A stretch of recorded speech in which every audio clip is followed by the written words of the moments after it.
coming up next on Growing Chatham. Our Visit North Carolina Farms app participants, Little Way Farm wants you to know about their first Saturday events. And Jordan Lake Christmas Tree Farm is getting ready for the holiday season, and they want you to sign up now to make Christmas memories at their farm. Then we're going to find out about the changing colors in the leaves during the fall season. And after that, we're getting ready for Thanksgiving, and we want to make sure that your food is safe during the holiday season. Then last but not least, we all like to save money, and I'm going to show you how you can save money by using your library card. All of this is coming up next on Growing Chatham. Let's get started.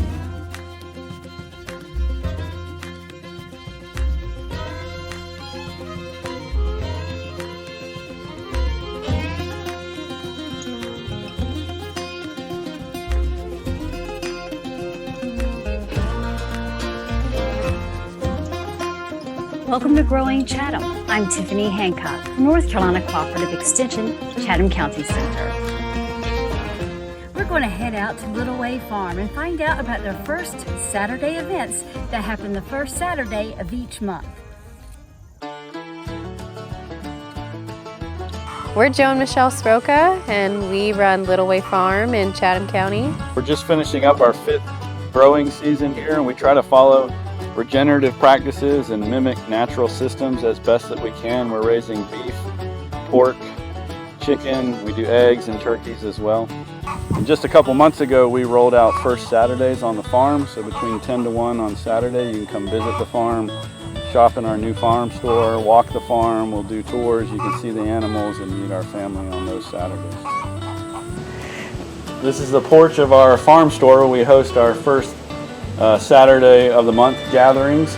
A good friend of ours, Logan Parker at Heirloom Builders, built this for us, and we tried to reuse materials from the farm as much as we could. So the outside of the building is oak boards that were grown and milled here and ripped off of another barn on our property. We tore those out, pounded the nails out, and got to reuse them for this project. So we have a lot of fun here in this space, hosting folks on first Saturdays. We do a lot of family gatherings here.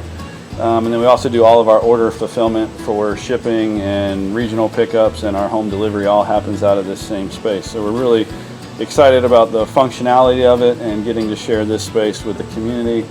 We're hoping to do some on-farm dinners in the future, so continue to follow us and look out for those types of events. But we just thought we'd give you a brief look inside and see what our store looks like in anticipation of you guys coming and paying a visit soon.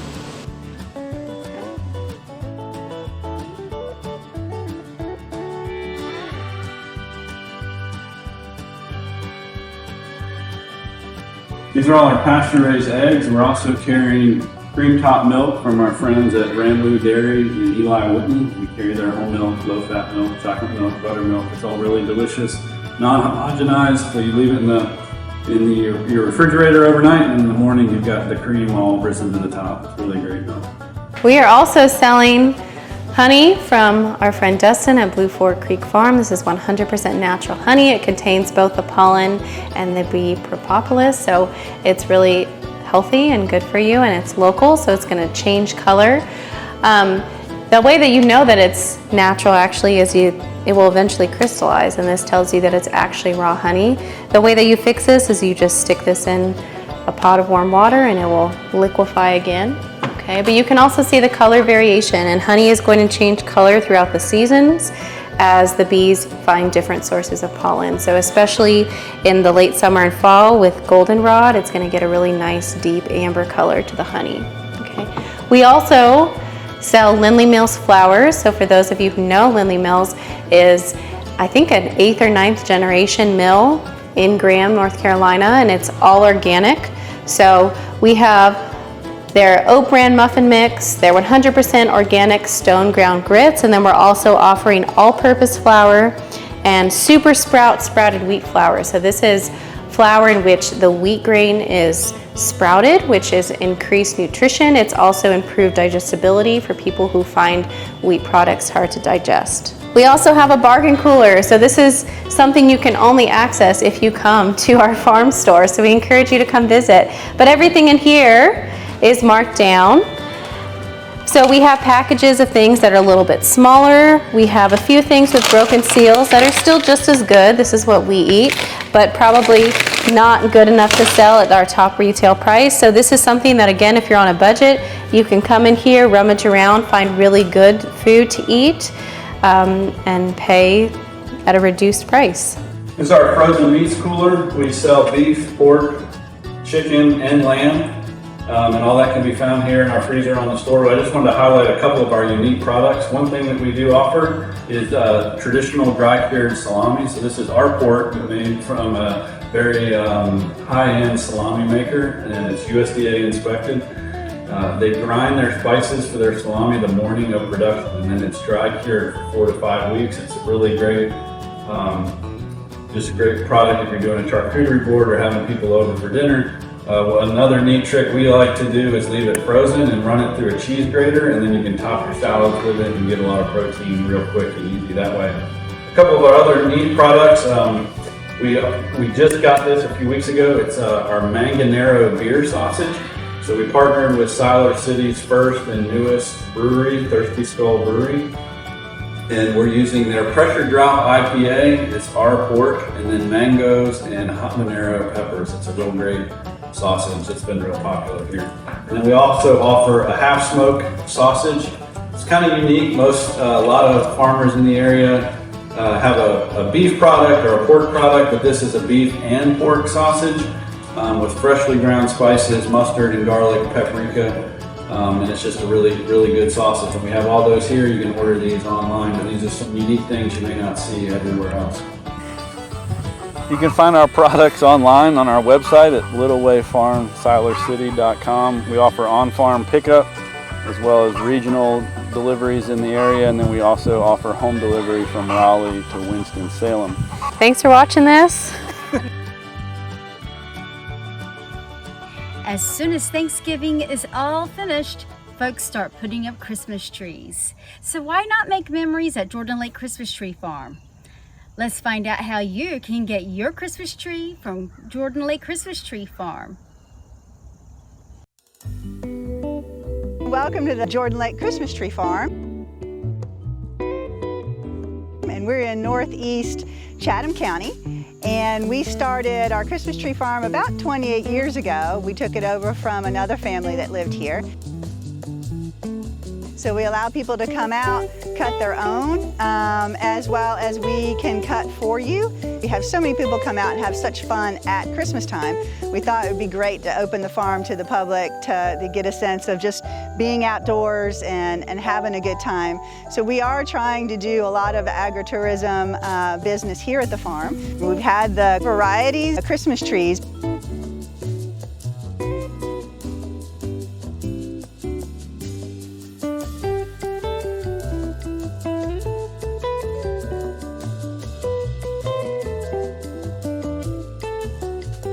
We also have a Christmas shop.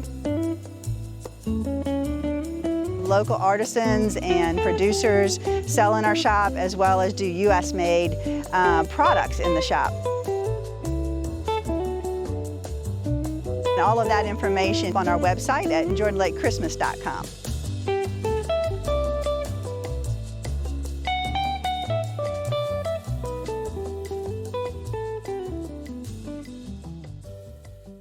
Now we're going to find out about the changing colors in the leaves and how long these colors will last. The colors that we see in the fall in our leaves are actually there pretty much year round. It's just they're masked by the green color of the leaf. And that green pigment, we call it chlorophyll. And it's important in the food production, and that's all done in the chlorophyll, and that's called photosynthesis. So in the fall, that green pigment starts to dissolve and then unmasks the other colors. Really, the yellows to orange pigments that are in the leaf then begin to show up. What triggers fall colors is really by day length and temperature. So as days get shorter, so we have shorter days, which means less light, the nights get longer, and then with cooler temperatures, that triggers within the plant to respond and begin to prepare for the winter months. Now, how bright they are or how vibrant they are can be influenced by weather, and really it's soil moisture. That's when we see that the trees begin to produce more vibrant colors. And so cool nights, sunny days, we'll see our most vibrant colors produced by the trees. You can see fall colors beginning at the beginning of October at the real high elevations in our state, Mount Mitchell, Grandfather Mountain, those locations here in North Carolina. As the weeks pass, those colors come down the mountainside. So as we move down in elevation and get into the Piedmont, the coastal plain, our colors change. So it's almost kind of like a wave of water going across the state, in the sense that it's a wave of color.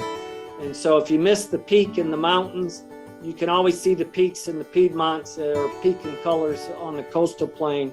So we get about a 6-week period in which the colors are moving across the state, in which we have opportunities to see them at their peaks. About 60% of our state is forested, and when the rain falls on that forest, it filters the water that turns into our drinking water. Forests are a vital part of our state's economy. Almost a $34 billion economic contribution by the forest and forest industry in our state, which is one of the largest manufacturing sectors in our state. Tourism is about a $25 billion industry in our state, and our natural resources play an important role in that, especially in the fall when fall color season's around. When thinking about where to go to look for fall colors, sometimes it's good to get off the beaten path and avoid the more congested parks that people are very familiar with, places like Pilot Mountain or Grandfather Mountain. Those are important parks to visit and go to, but if you're looking for something more local, don't forget to check out the less known state parks. We also have several educational state forests in North Carolina. Those are always a great place to visit and see the forest and learn about the forest in our state, and a great place to go see fall colors, as well as many of our local community parks, or even just walking out on a greenway. Besides getting a chance to see the great fall colors, it's also good for our health.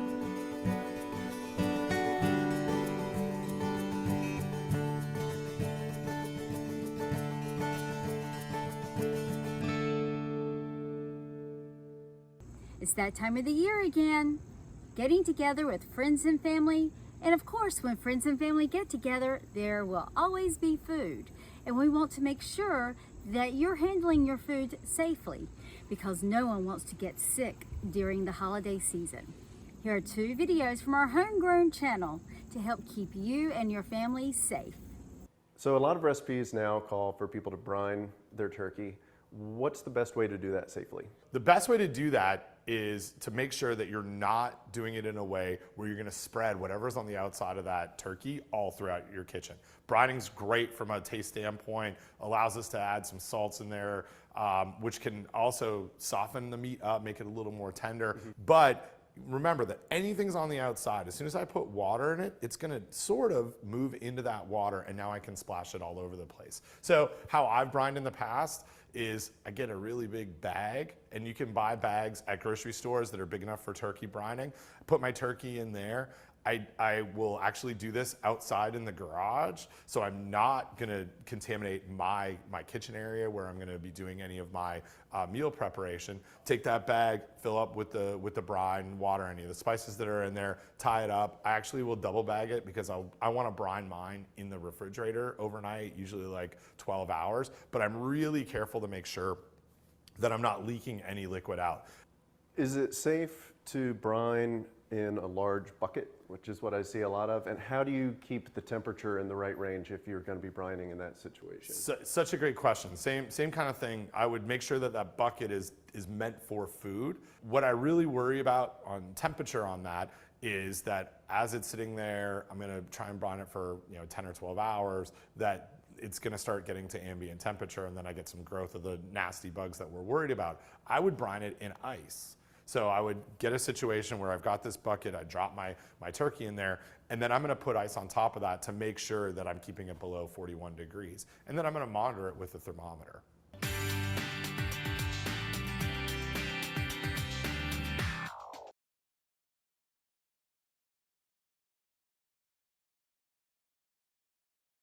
After a big meal, how long can the turkey sit out safely before you have to cut off the meat and get it stowed in the refrigerator?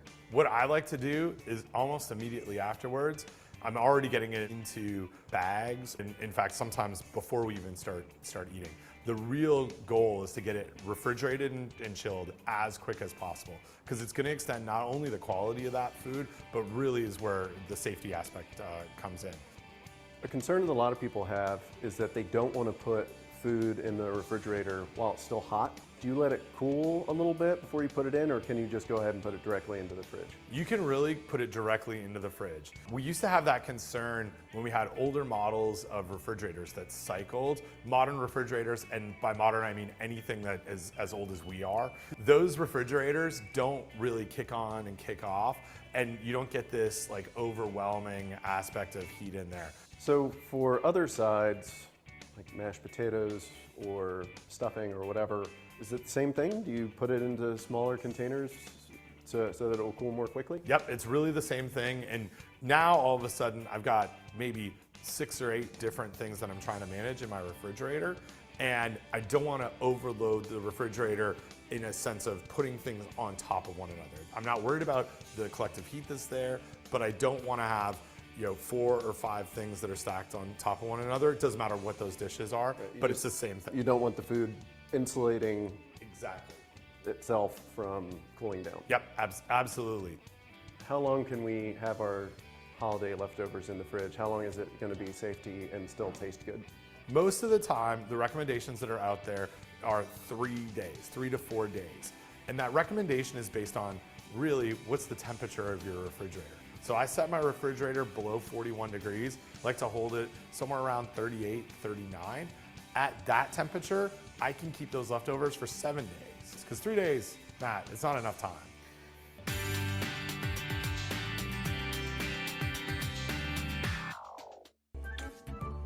Today, I want to show you how you can save money just by using your library card. Do you love to read magazines or books? Do you enjoy genealogy and following your family's roots? You know how expensive those things can get. If you do not have a library card, let me show you how you can access that. Just visit the county library's website and complete the form and hit submit.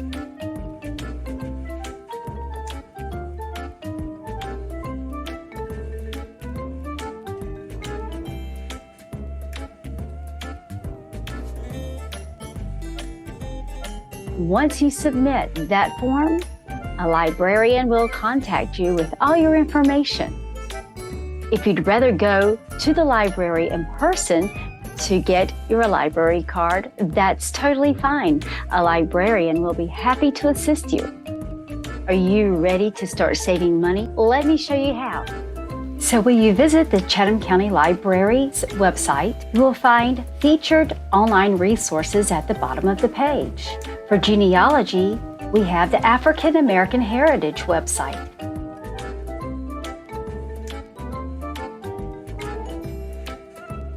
And another website that's offered is Ancestry.com.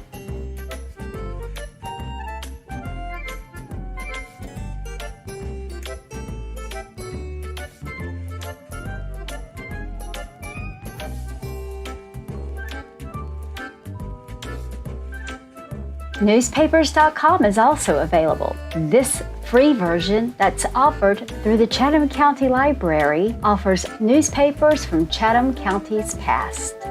Now we're going to move on to find out how you can save money by borrowing books through the North Carolina Kids Digital Library. The North Carolina Kids Digital Library has an array of books for children of all ages.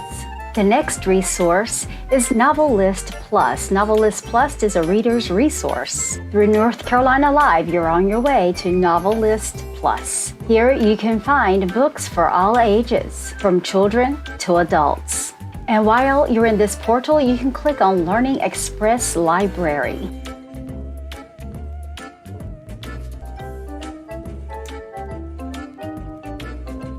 Where you can find tests, tutorials, ebooks, and more.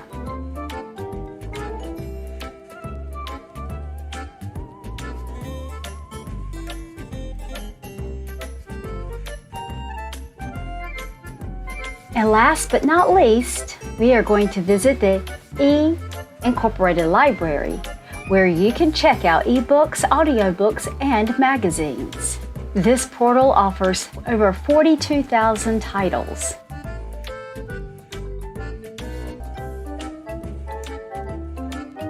Now, sometimes you may have to wait for a book to become available if someone already has it checked out. And if that's the case, you would just click on Place a Hold, where you can reserve the book. I love magazines, and so I was excited to see that they had some of the most popular magazines that you can find on the newsstands. They offer magazines from other countries that you can check out as well. Just visit the Chatham County Library's website and explore all the resources that is available. And you may be amazed by how much money you really can save when you take advantage of the resources that the Chatham County Library offers. That was pretty easy, wasn't it? So next time you're at the grocery store, just walk by the magazines. Don't let them call your name. Come and read me. I've got the latest gossip. No. Just head to your computer and borrow the magazines or the books for free just by using your library card.